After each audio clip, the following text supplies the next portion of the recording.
और हमारी कोशिश है कि बीजेपी के खिलाफ हम एक यूनाइटेड फ्रंट लेके खड़े हों और उन्हें कम से कम सीटें जो है जीतने का हम मौका दें। Umar Sahab, your earlier decision not to contest elections in the Union Territory of Jammu and Kashmir was seen as bold stance against central government's decisions in Kashmir. Now people are saying that Umar Abdullah has sacrificed his principles for the lust of power.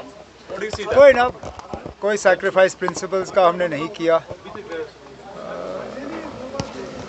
जो लड़ाई हम लड़ने जा रहे हैं उस लड़ाई में असेंबली का अपना ही रोल है और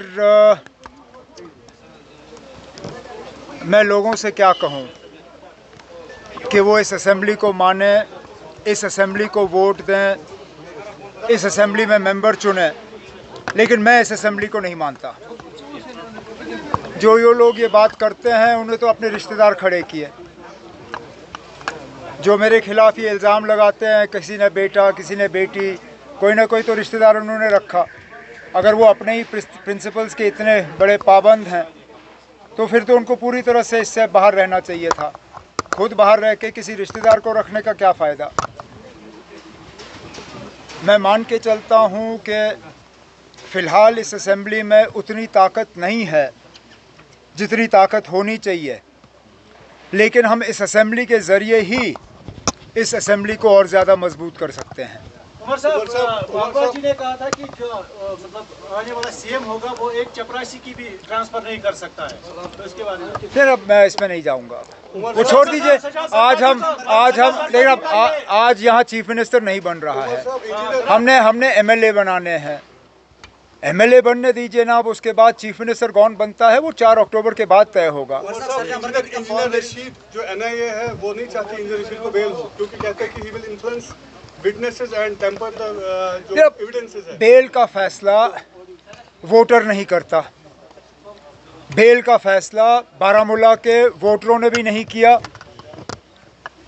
कोई वोटर जो है बेल का फैसला नहीं करती।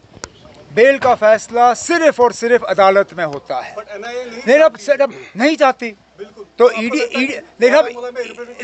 ईडी भी नहीं चाहती थी कि फारूक अब्दुल्ला के खिलाफ जो केस लगा है वो हट जाए, लेकिन अदालत ने फैसला किया और केस हटा। अब मामला अदालत के सामने है। उन्होंने अपना जजमेंट 4 तारीख तक रिजर्व किया है।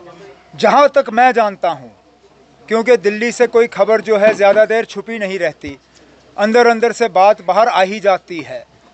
मैं अभी ज़्यादा तो नहीं कहूँगा, लेकिन मुझे लगता है कि एनआईए की बात जो है वो अदालत नहीं मानेगी। तो बारामूला के लोगों के लिए it was a futile exercise, क्योंकि रिप्रेजेंटेशन है ही नहीं उनकी। आप वेट करिए ना, 4 तारीख को अदालत की तरफ से उनका फैसला आ जाएगा। और जो मैं आपसे कह रहा हूँ, मुझे तो लगता है कि 4 तारीख को एनआईए वाले जो हैं ईडी की तरह उनकी आर्ग्यूमेंट फेल हो जाएगी और अदालत का फैसला आप सबके सामने होगा। अब जाके अगर इंजीनियर साहब को छोड़ दिया जाता है तो क्या अदालत के तरफ से उनके ऊपर कोई रोक होगी, कोई रुकावट होगी, कोई स्ट्रिक्चर्स होंगे, वो हमें देखना होगा। लेकिन देखिए, अब मुझे बताएं ना, कौन सा कॉन्टेस्ट आसान होता है? कोई इलेक्शन आसान नहीं होता। पीडीपी ने बशीर मीर को फील्ड किया यहाँ से। Don't you think this a challenge, because 2014 में बशीर मीर ने बहुत ही कम मार्जिन से हारा था। यहाँ नहीं कंगन से हारा था। उसके बाद बहुत कुछ बदला है ना। मैंने कभी किसी इलेक्शन को फॉर ग्रांटेड नहीं लिया। बारामूला के पार्लिमानी नतीजों के बाद तो मैं अब अगर लेता भी था थोड़ा बहुत तो बिल्कुल नहीं लेता हूँ। मैं सिर्फ़ और सिर्फ गांदरबल के लोगों से ये उम्मीद करूँगा कि जिस तरह उन्होंने मुझे 2008 में खिदमत करने का मौका दिया, उस तरह दोबारा इस साल मुझे एक मौका उनकी खिदमत करने का देंगे, बस और कुछ नहीं।